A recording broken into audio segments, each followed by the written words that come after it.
আসসালামু আলাইকুম। কলাটা লবণ আদা রসুন বাটা দিয়ে সিদ্ধ করেছি। স্টো হয়ে গেছে, চিকেন স্টো। এটাতে স্যুপ বানাবো।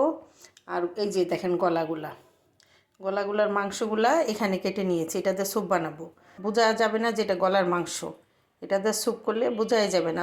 অন্থন স্যুপ এটাতে করতে পারেন, গলার মাংসগুলা জমিয়ে তারপর এটা করতে পারেন। দেখেন ফেলা যাবে না, এটা দিয়ে আমরা স্যুপ বানাইতে পারি, ভেজিটেবলই দিতে পারি। বাটার দিয়ে দিলাম, রসুন কুচি, আদা কুচি,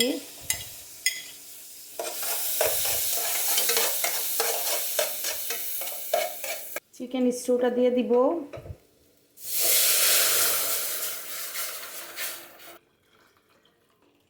পুরা গলাটা সিদ্ধ করে চিকেন স্টু বানিয়েছি, ওটা দিয়ে দিলাম। লবণ দিয়ে সিদ্ধ করেছি, অল্প লবণ দিব। মাংসগুলো দিয়ে দিব গলার, এগুলো হলো গলার মাংস, এগুলো আমি ছাড়িয়ে নিয়েছি, সেটাও দিয়ে দিলাম।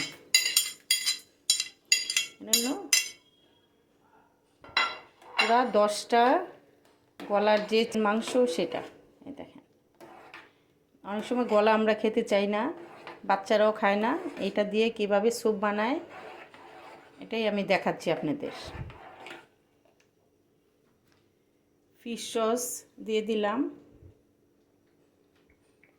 1 টেবিল চামচ, সয়া সস 1 টেবিল চামচ। এই ফিশ সস আর সয়া সস দিলে খাবারটা খুব মজা হয়।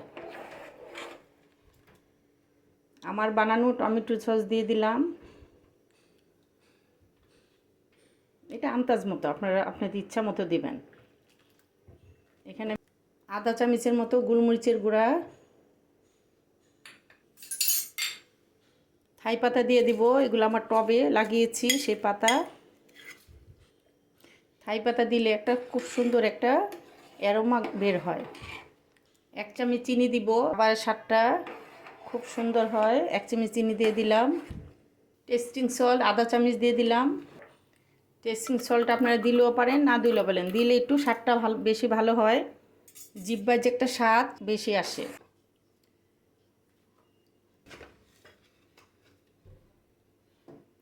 2 টেবিল চামচ কর্নফ্লাওয়ার গুলিয়ে দিব, দিয়ে ভালো করে নাড়ব।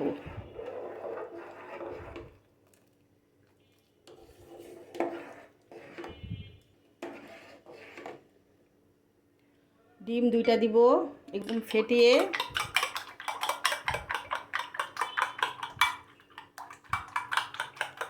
পাক উঠে গেছে, চুলাটা কমিয়ে দেবো আর একটু উঁচু করে, দেখেন উঁচু করে তারপরে আমি অনবরত উপর থেকে দিব, অনবরত নাড়ব, অল্প অল্প দিব আর নাড়ব।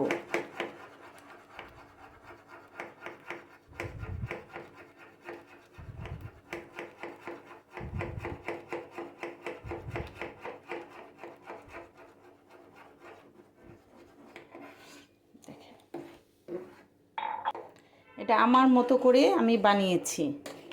আমি এইভাবে বাচ্চাদের সকালে বা বিকালে স্যুপ দিই, যাতে ওদের ঠান্ডা লাগলে এভাবে দিই। হয়ে গেছে,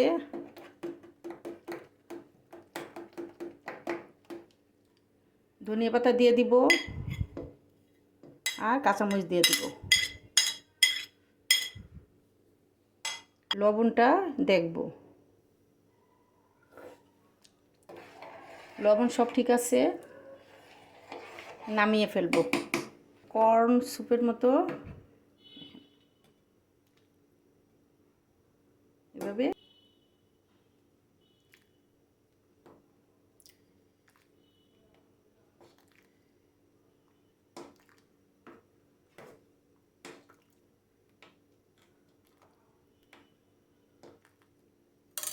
কত ইয়াম্মি হয়েছে। যে গলার হাড্ডিগুলো আমরা খেতে চাই না, সেটা দিয়ে বানিয়েছি। আমার রান্নাগুলো যদি আপনাদের ভালো লাগে, লাইক কমেন্ট শেয়ার ও সাবস্ক্রাইব করবেন। এভাবে বানিয়ে আপনার বাচ্চাদের দিতে পারেন, আপনারা সবাই খেতে পারেন। তো ইয়াম্মি হয়েছে।